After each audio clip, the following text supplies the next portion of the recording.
اعوذ باللہ من الشیطان الرجیم بسم اللہ الرحمن الرحیم۔ محترم ناظرین کرام، سلام علیکم ورحمۃ اللہ وبرکاتہ۔ روزے کی نیت کے متعلق سوال یہ ہوا ہے کہ مولانا یہ بتائیے کہ روزے کی نیت کا وقت کیا ہے، ایک نمبر دو، روزے کی نیت کس طریقے سے کی جائے گی، اور یہ بیان کیجئے کیا ہر روز کی نیت ہم کو الگ الگ کرنی ہے، یعنی ہر روزے کی نیت الگ الگ کرنی ہے۔ تو دیکھیے، میں اس سلسلے میں عرض کروں کہ روزے کی نیت کا وقت بالاخص ماہ رمضان جو واجب ہے، اس کے روزے کی نیت کا وقت اول شب سے لے کر طلوع صبح صادق تک ہے۔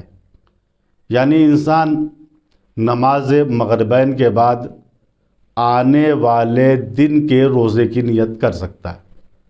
کب تک؟ صبح صادق تک، جو انسان حالت اختیار میں ہے اور سویا نہیں ہے۔ لیکن اگر کوئی انسان نیت کے وقت، یعنی جو وقت نیت آخر ہے، یعنی صبح صادق کے وقت بغیر نیت کے اچانک سو جائے، تو کیا ایسے انسان کا روزہ باطل ہوگا چونکہ نیت نہیں کی؟ ایسا نہیں، بلکہ ایسے انسان کے لیے وقت میں وسعت ہے۔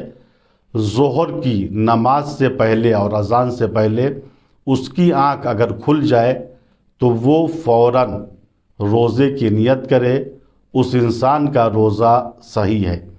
اسی طریقے سے ظہر تک اس انسان کے لیے بھی وقت ہے جو مسافر ہے، اپنے وطن میں پہنچ رہا ہے یا ایسی جگہ پہنچ رہا ہے جہاں 10 دن رکنے کا ارادہ ہے۔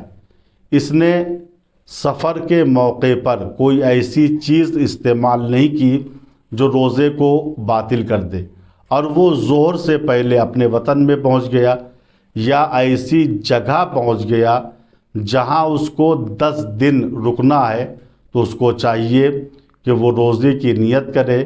اس دن کا اس کا روزہ صحیح ہے، ولو صبح صادق کے وقت اس نے نیت نہیں کی، لیکن ظہر سے پہلے چونکہ وطن پہنچ گیا یا ایسی جگہ پہنچ گیا جہاں 10 دن اسے رکنا ہے، تو ظہر سے پہلے ایسا انسان نیت کر سکتا ہے۔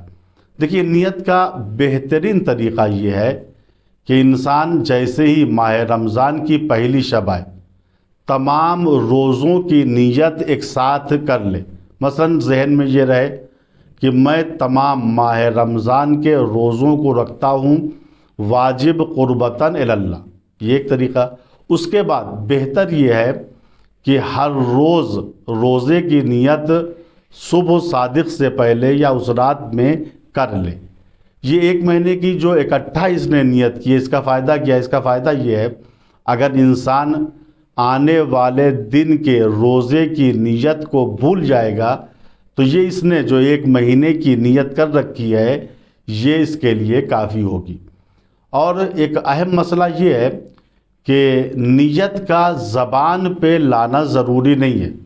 مثلا ایسا کہنا ضروری نہیں کہ آنے والے دن میں میں ماہ رمضان کا روزہ رکھتا ہوں واجب قربتاً اللہ، یا اس جملے کو دل میں دہرانا یہ بھی واجب نہیں ہے۔ دہرا لے، اچھی بات ہے، لیکن واجب نہیں ہے، بلکہ انسان فقط ذہن میں یہ بات رکھے کہ میں اللہ کی رضا کے لیے کل روزہ رہوں گا، کافی ہے۔